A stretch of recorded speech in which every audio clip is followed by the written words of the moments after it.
नमस्कार दोस्तों, हमारी आज की कहानी है। सास बोली, मेरा बस चले तो इस कलमुई को और इसकी औलाद को निकाल फेंक दे घर से बाहर। यह सुन बहू ने किया कुछ ऐसा जिसे सुन सास हुई हैरान। नव्या जैसे ही ऑफिस से आई, उसने आंगन में अपनी सास को चिल्लाते हुए सुना, हे राम, इसने फिर से सारा खाना बिखेर दिया। मैं तो परेशान हो गई हूँ इन दोनों माँ बेटियों से। मेरा जी तो करता है कि इन दोनों को घर से बाहर निकाल फेंकूं, लेकिन क्या करूं, दुनिया और समाज की वजह से चुप बैठी हूँ, वरना तो रवि के जाते ही उस कलमुही को और उसके औलाद को निकाल फेंकती घर से बाहर। फिर अपनी पोती रिया के गाल पर एक जोरदार सा चांटा लगाते हुए रिया के द्वारा फैलाए हुए खाने को समेटते हुए दादी कांता जी बड़बड़ा रही थी और घर की दहलीज पर खड़ी नव्या उनकी सारी बातें सुन रही थी। नव्या जानती थी कि उसकी सास कांता जी का व्यवहार उसके लिए कभी सही नहीं था, लेकिन अपनी पोती के साथ भी इस तरह का व्यवहार करती है, यह जानती नहीं थी वह। इसीलिए तो उनके ही भरोसे अपने 3 साल की बेटी को छोड़कर ऑफिस जाती थी ताकि इस घर का खर्चा चल सके। लेकिन उसके जाने के बाद इस तरीके से दोनों माँ बेटी को कोसा जाता है और उसकी बेटी के साथ इस तरह का व्यवहार होता है, उसे मालूम नहीं था। कुछ दिन पहले भी जब वह जल्दी आई तो रिया आंगन में बैठकर मिट्टी से खेल रही थी, जबकि उसे बुखार था। लेकिन सास कांता जी ने बच्ची को दवाई देना भी जरूरी नहीं समझा था। हालांकि यह सब कुछ पहले से चल रहा था, लेकिन अब नव्या की नजरों में भी आ रहा था और नव्या की चुप्पी की वजह से कांता जी हद से आगे बढ़ी जा रही थी। नव्या और रवि ने लव मैरिज की थी। नव्या को ताना देना और परेशान करना तो उन्होंने उसी दिन शुरू कर दिया था जिस दिन नव्या रवि के साथ शादी कर अपने ससुराल आई थी। लेकिन भला हो रवि का, जो शहर में नौकरी होने की वजह से नव्या को अपने साथ ले गया। शहर में उसकी जिंदगी हंसी खुशी से गुजरने लगी थी। लेकिन जब भी कांता जी कुछ दिन के लिए अपने बेटे बहू के पास रहने आती, अक्सर घर में अशांति हो जाती थी। बहू को ताना देना और परेशान करना, उसके कामों में कमियां निकालना, यह सब तो कांता जी का सबसे प्रिय काम था। और अगर बहू को समझाने की कोशिश करती तो वह मुंह फुलाकर बैठ जाती, जिसके चलते ही पति पत्नी में बहस हो जाती। पहले तो रवि को कुछ समझ में नहीं आता, लेकिन बाद में जब एक दिन बातों ही बातों में कांता जी ने रवि से कहा कि नव्या तो शादी के 4 साल बाद भी तुझे औलाद दे नहीं पाई, इसीलिए इस बांस को उसके मायके में छोड़ा और दूसरी शादी कर ले।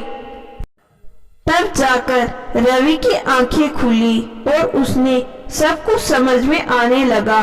हर छोटी छोटी बातों पर गौर करता और समझने की कोशिश करता। हर कलह और बहस के पीछे कौन है, और उम्मीद के विपरीत ही उसे हर बार कांता जी की ही गलती दिखाई देती। हर बार कांता जी कोई न कोई हंगामा करके वापस अपने घर चली जाती। हर साल में कांता जी 2-3 महीने के लिए रहने आती थी और हंगामा करके चली जाती, लेकिन फिर भी कुल मिलाकर रवि और नव्या एक दूसरे के साथ खुश थे। तभी नव्या की जिंदगी में भूचाल आ गया। कोरोना की वजह से रवि की मौत हो गई। रवि की मौत का समाचार पाकर नव्या अपनी सुध-बुध खो बैठी और वहीं बेहोश हो गई। और होश आया तो पता चला कि वह 2 महीने से गर्भवती है। एक तरफ नव्या अपने पति की मृत्यु के दौर से गुजर रही थी, तो दूसरी तरफ रवि के अंश को कोख में पाल रही थी और शायद अपने गर्भ में रवि का अंश होने की वजह से ही वह खुद को संभाल भी रही थी। उसे तो खाने पीने का भी होश नहीं था, लेकिन जब जब उसे याद आता कि उसके गर्भ में रवि का अंश है तो वह खुद को संभाल लेती। जैसे तैसे करके 7 महीने गुजर गए और नव्या ने रिया को जन्म दिया। रंग की सांवली लेकिन तीखे नए नक्शे वाली रिया सबका मन मोह लेती थी, लेकिन अपनी दादी के दिल में कभी भी वह जगह नहीं बना पाई। कांता जी के मन में तो पोते की चाहत थी। इसी बीच घर के खर्चे चलाने और लोन की किस्त देने के लिए नव्या ने नौकरी ज्वाइन की थी। हालांकि मुश्किलें भी तो बहुत थी, लेकिन उसे खुद को और अपनी बेटी को संभालना था। इसीलिए ना चाहते हुए भी उसने सास को कांता जी को शहर में रहने को कहा।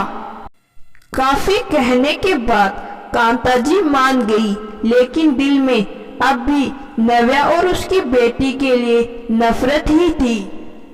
वह नव्या के पास रह तो रही थी, लेकिन उसके बदले में नव्या को परेशान करने में कोई कसर नहीं छोड़ती थी।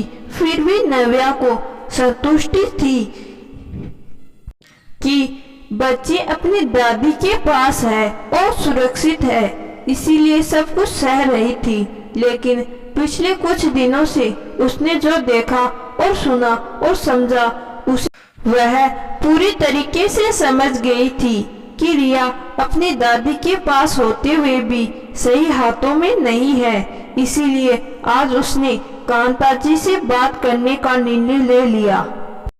मम्मी जी किसी घर से बाहर फेंकने की बातें कर रही है। मुझे और मेरी बेटी को गुस्से से और आत्मविश्वास से भरी हुई नव्या ने घर के अंदर प्रवेश करते हुए कांता जी से कहा, हाँ, तुम दोनों को ही घर से बाहर निकाल फेंकना चाहती हूँ। परेशान हो गई हूँ मैं तो। पूरा दिन इस कमबख्त को संभालो, तुम्हारा घर संभालो, और तुम्हें तो किसी बात की कोई अकल ही नहीं है। इसीलिए तो मेरा बेटा भी चला गया।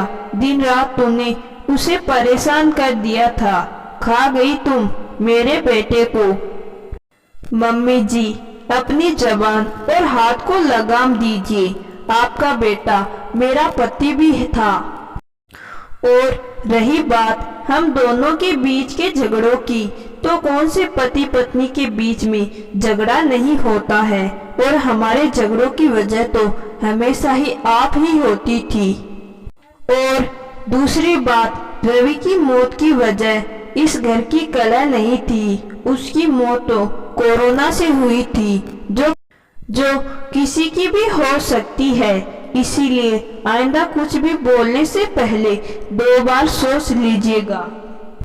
और हाँ, मेरी बेटी को घर से बाहर फेंकने की सोचिएगा भी मत, क्योंकि यह घर आपका नहीं मेरा है। आपके बेटे ने मेरे नाम से खरीदा था और इसकी लोन की किस्त भी मैं भर रही हूँ। इसीलिए यह घर मेरा है, और मैं चाहती तो आपको इस घर से निकालकर बाहर कर सकती हूँ, क्योंकि इस घर की मालकिन आप नहीं, मैं हूँ मम्मी जी। और हाँ, मैं अच्छी तरीके से जानती हूँ कि आप यहाँ क्यों आई है। दुनिया की नजरों में तो आप यहाँ हम अकेली माँ बेटी की मदद करने के लिए आई है, लेकिन सच्चाई यह है कि आप गांव वाला मकान देवर जी को दे चुकी है और वह आपको घर से बाहर निकाल दिया। इसीलिए आप यहाँ पर हैं, ताकि अपने बेटे के घर पर कब्जा कर सके। जो नव्या पिछले 7 साल से सब कुछ बर्दाश्त कर रही थी, उसे इस रूप को देखकर कांता जी हैरान थी, और उससे भी ज्यादा हैरान इस बात से थी कि उस घर को अपने बेटे का समझ रही थी। वह तो उसकी बहू के नाम है, और जो सच्चाई उन्होंने सबसे छुपा कर रखी थी कि उनके छोटे बेटे ने उन्हें अपने घर से निकाल दिया है, वह सच्चाई नव्या को पता चल गई है। मम्मी जी माफ कीजिएगा, आप बड़ी है लेकिन बड़ों की तरह व्यवहार भी कीजिए। मैं जानती हूँ कि मुझे आपसे इस तरीके से बात नहीं करनी चाहिए, लेकिन पिछले 7 सालों से जो आपने किया है उसकी वजह से आज मेरा मुंह खोलना जरूरी हो गया था।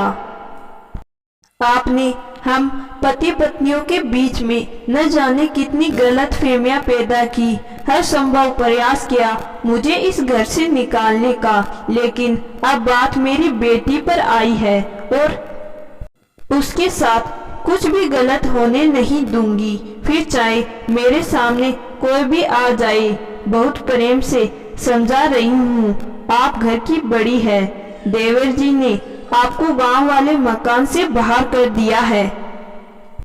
आपके पास रहने का ठिकाना केवल यही घर है और मुझे और मेरी बेटी को घर में एक बुजुर्ग की जरूरत है, तो बेहतर यही होगा कि आप घर में शांति बनाए रखें।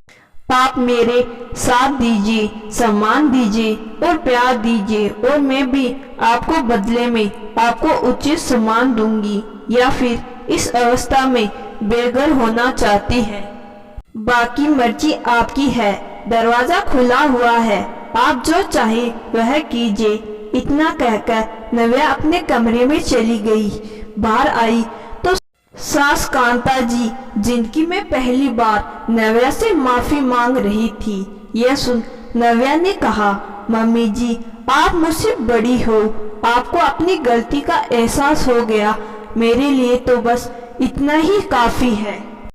यह सुन कांता जी ने अपनी पोती रिया और नव्या को गले लगा लिया और बोली, बेटा मुझसे बहुत बड़ी गलती हो गई, मुझे आज अपने किए पर पछतावा हो रहा है। तो दोस्तों आज की कहानी आपको जरूर पसंद आई होगी। कहानी पसंद आई है तो कहानी को लाइक और चैनल को सब्सक्राइब जरूर करिएगा। धन्यवाद।